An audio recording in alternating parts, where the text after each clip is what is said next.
Well, hey, everybody. Welcome or welcome back. Hope you're having a good day today. Um, I'm going to start out here with a web link. It says Colgate. Can receding gums grow back? Last updated January 9th, 2023. Medically reviewed by Colgate Global Scientific Communications. All right, let's see, Colgate. Got a little bit of the shakes. Steady there. Okay. The link to this article is in the description. Are you experiencing red, swollen, shrinking gums or pain while brushing and flossing teeth?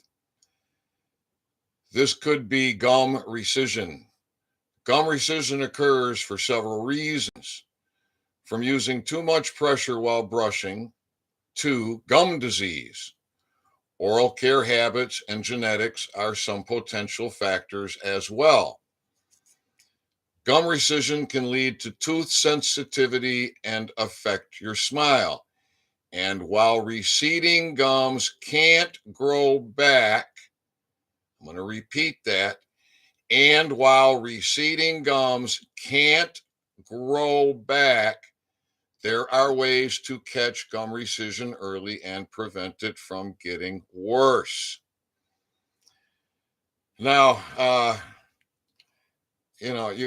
the link's there for you. You can go click on that link. Now, let's take a look at this patent here. This extremely hard-won patent.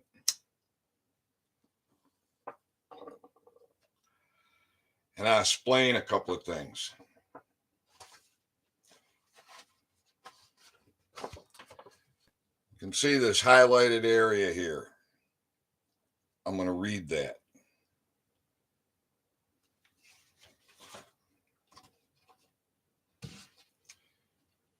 It is anticipated that the above described mouthwash may reverse gingivitis and rejuvenate receded gum tissue. Further, it is anticipated that the resinous properties of the essential oil extract may provide a protective coating that seals teeth, thus may be helpful in preventing tooth decay. How about that? Now, something very interesting.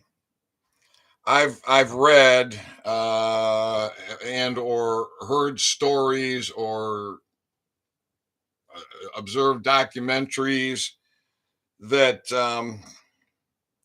a patent, guys file patents from their imagination for a future technology.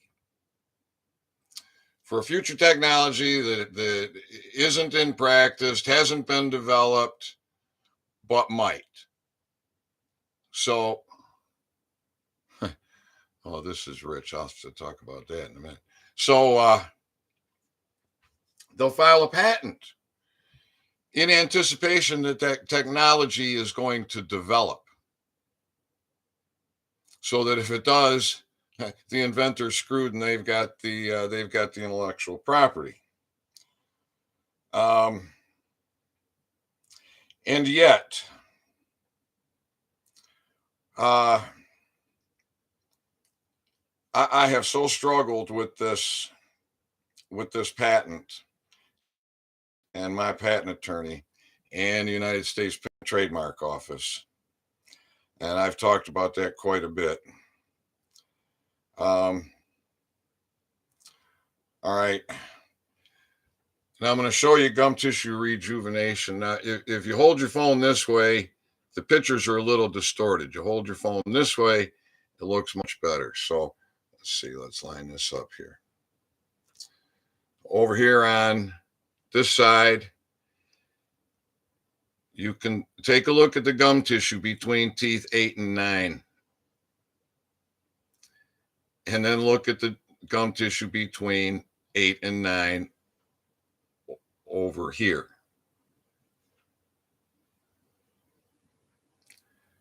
Now, if you want to see these pictures very clearly, go to oralhealthwithcannabis.com and look on the homepage. Now, the interesting thing here is that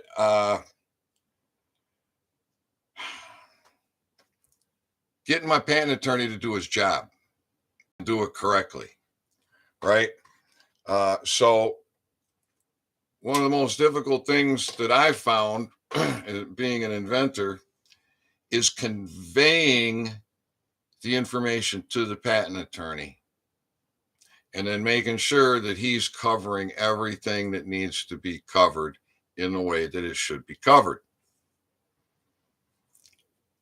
And if the patent attorney doesn't understand it, that's one thing. When he's absolutely working against you, that's another thing. When he's working for you and working against you, oh, that's a real slippery path there.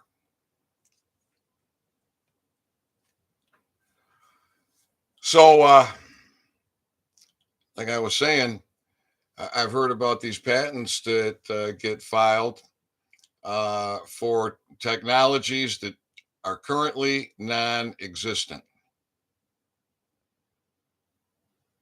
But I had a hard time getting my patent attorney to put just that language I read in there, that it's anticipated. Well, I had the proof of the calcified plaque removal, right? I had those pictures. Those are from a dentist office, evaluation, an independent dentist that at that time, I had never met. Did not know that dentist. Well, my patent attorney tells me I need to prove gum tissue rejuvenation. No problem. I sent him the pictures. Now, I'm really a little bit blown away from running across this article, because back in 2017, when I put my research proposal together, I would put a link, a live link, as the source for the information that I was using in the research proposal. So in other words, if I make a claim that children are dying in a dental chair, then I provide that link that takes you to the article, the information that I'm referring to.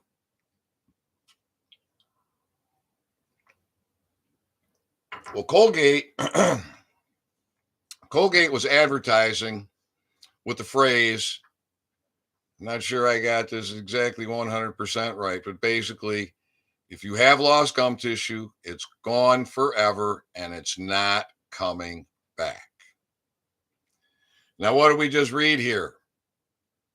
From Colgate, Global Scientific Review. Your gum tissue can't grow back. Now, I wanted to find that article because I'm thinking that once the National Institute of Health funded $1,800 million to ignore my evidence, my pending intellectual property, and try and find another way to do it, and do it with a study title that's deceptive, probably so as not to get my attention.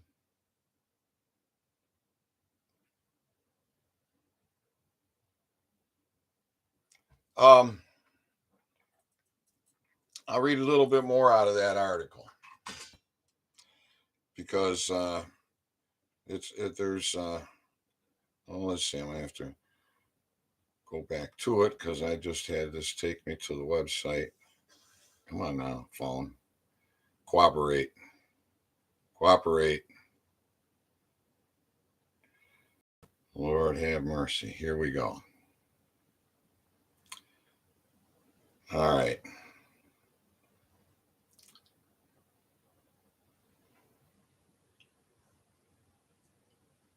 Causes of gum rescission. Huh. Oh, that's weird. Causes of gum rescission. The one at the top of the list. Poor oral health. When bacteria in plaque. What? Bacteria where? Bacteria in plaque. Builds up between gums and teeth. The gums surrounding the teeth can become inflamed. Left untreated, this inflammation can result in deterioration of gums and supporting bone structure.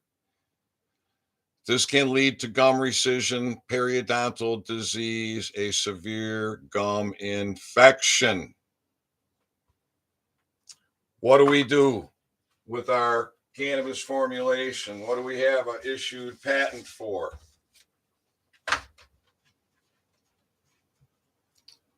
Calcified plaque removal.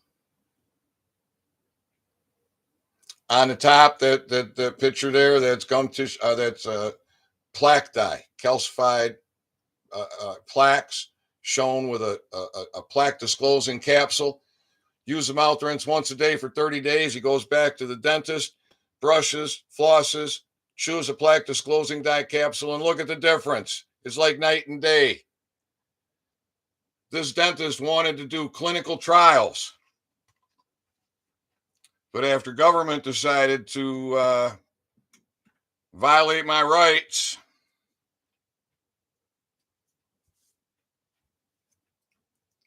kidnap me, imprison me, torture me, that dentist went silent. That dentist wanted to conduct clinical trials. That was in 2016. These pictures are from 2015.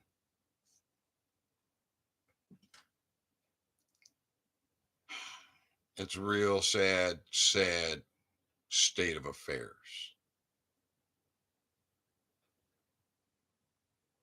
Very sad state of affairs. Dr. Thomas Levy claims that every root canal tooth is a toxic tooth. I know that I was on my deathbed here just a few years ago.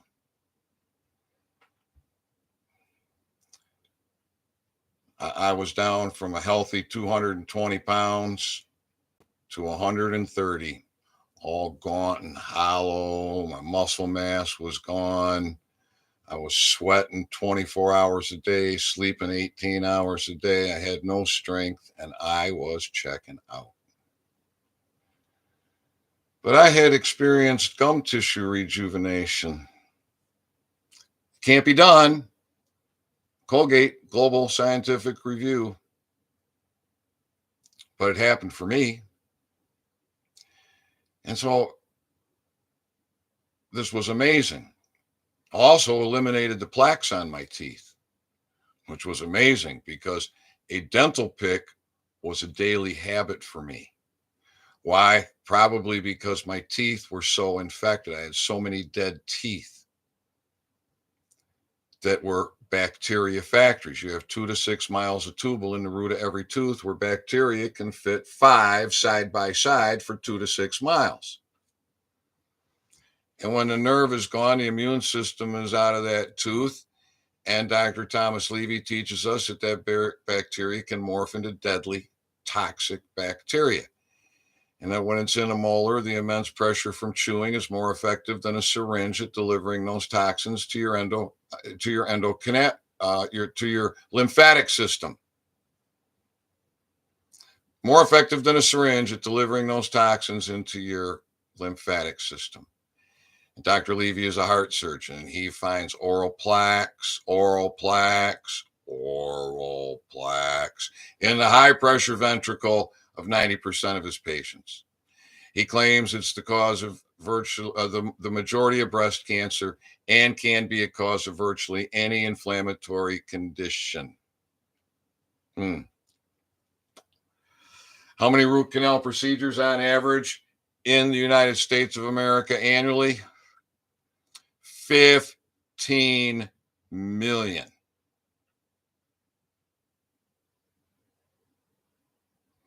And Kalkaska County in the state of Michigan, just has to make me a criminal for this. Destroy my life, destroy my business, so that you can't have this. And government put so much fear the world over, nobody in the cannabis business will bring this forward. No investor will invest with me. No bar member will take any of my cases because they're slam dunk wins against the system.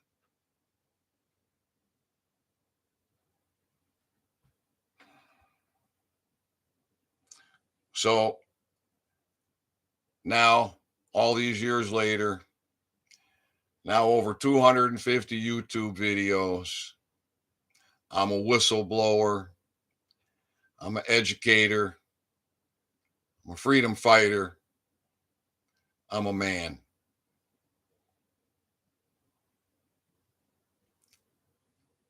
I'm doing what I can. So I'm bringing it to you straight, showing you, teaching you. I share my processes. I share my intellectual property. I share my trade secrets, my knowledge. I share it all for free because that's the right thing to do. This needs to come forward. Why is anybody in any kind of trouble with the police or the judicial system for marijuana? For your safety and for your health, you should be given cannabis oral rinse formulations. I see you there. GORF. GORF. I hope I'm saying that right. GORF Patrol. The DEA has cannabis as a Schedule 1 narcotic, zero medicinal value. We know that poor oral health affects us all, not just us, but our pets, cats and dogs. Not just that, livestock. So cannabis should be classified as essential for human health. Essential. Now I petition the DEA. If DEA failed to respond, so I put the head of the DEA in my court.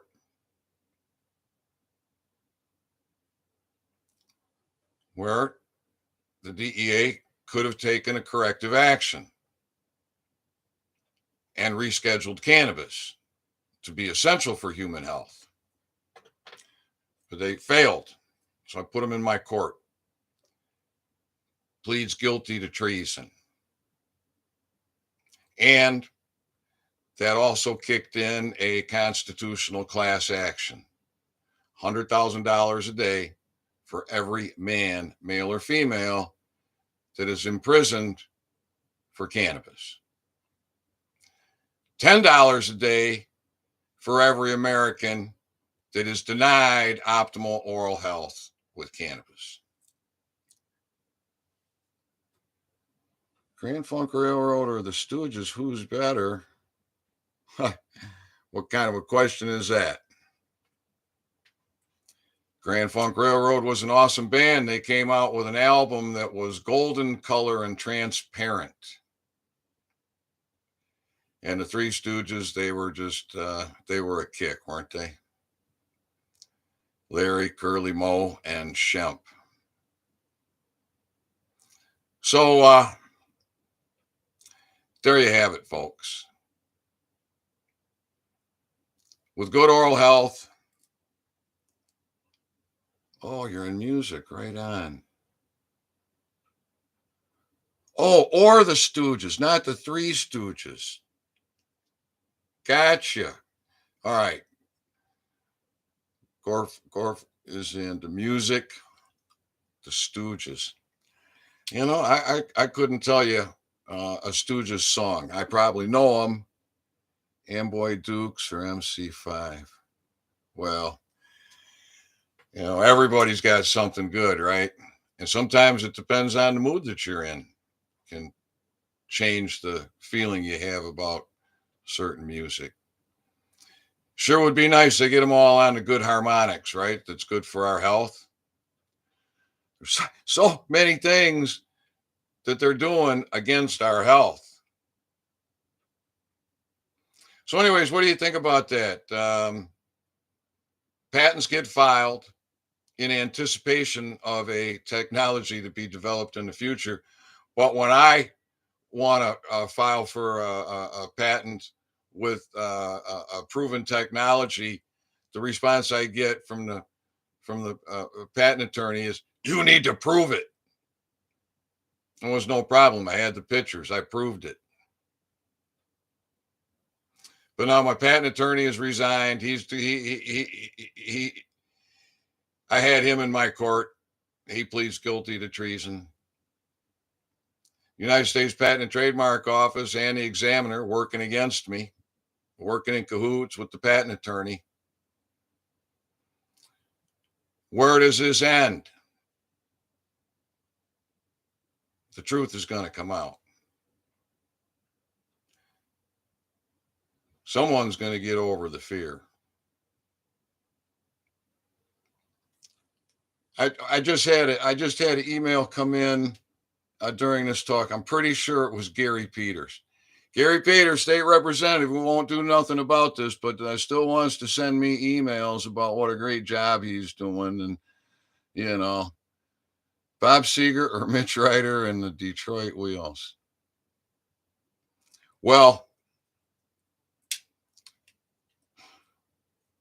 I saw Bob Seger live at Cobo Hall with, do you know who? Gulf Patrol? It would have been, oh my goodness. That had to be almost 30 years ago. Maybe 25, 30 years ago, something like that. Who did Bob Seger play with at Cobo Hall back then? Blood Rock, no. Merle Haggard. Can you believe it? Merle Haggard and Bob Seger. What a combination for a concert. I've only been to about 5 concerts in my lifetime. In high school, a lot of these kids, their senior year, they had a shoebox just full of their stubs from the concerts that they went to. But I wasn't into it. I got dragged Okie from Muskogee. Yeah, man. I basically was dragged to every concert I ever went to, including Bob Seger and Merle Haggard. I had a good time when I was there. That's a fact. So at any rate, everybody, there you have it. I was looking for that. Maybe I didn't finish. I was looking for that article from the link in my research proposal where Colgate was advertising with, if you've got lost gum tissue, it's gone forever, not coming back. And when I went to the research proposal, which you can find at the website, oralhealthwithcannabis.com, I believe it's on the About Us page. It's there on the site. You'll find it. I believe it's on the About Us page. And you can click on that link, and Colgate is not advertising with that statement that was in writing in the United States National Library of Medicine. And I had to wonder why. And I thought, well, maybe that's because back in May 2016, the National Institute of Health funded $1,800 million to ignore my intellectual property and try and find another way to rejuvenate gum tissue, which they failed to do. And then coincidentally, about the time they run out of their money is when the examiner for the United States Patent and Trademark Office decides to contact with my patent attorney and cook up their little schemes. So you wanted me to prove gum tissue rejuvenation, Mr. Patent Attorney? Well, I've proved that, and I've proved a lot more, haven't I? I've proved how corrupt the system is. Oh, yeah, I've been to the UP many times. I've been to the UP many times. I rode motorcycle for decades. Yeah, I was up north on motorcycle several times. In the car. Yeah, Michigan's beautiful country. All right, anybody got a question for me? Looks like we got 2 people in the chat. I got 1 thumbs up. Can I get 2 thumbs up? Thumbs me up, people. Help me get over the algorithms. YouTube says I don't get many views, 20, 30, 40, 50, sometimes 70, sometimes 100, over time. Nazareth or humble pie. Man. You got it going, Gorf. Nazareth's awesome, so is humble pie. All right, everybody. I love you. Fighting for you. You're going to see that you get to have the opportunity for optimal oral health. Let's bring it forward, right? All right. I'll be back a little bit later and talk about non-euphoric formulation because I need to add a couple of things to that talk. So I'll be back then. Bye for now.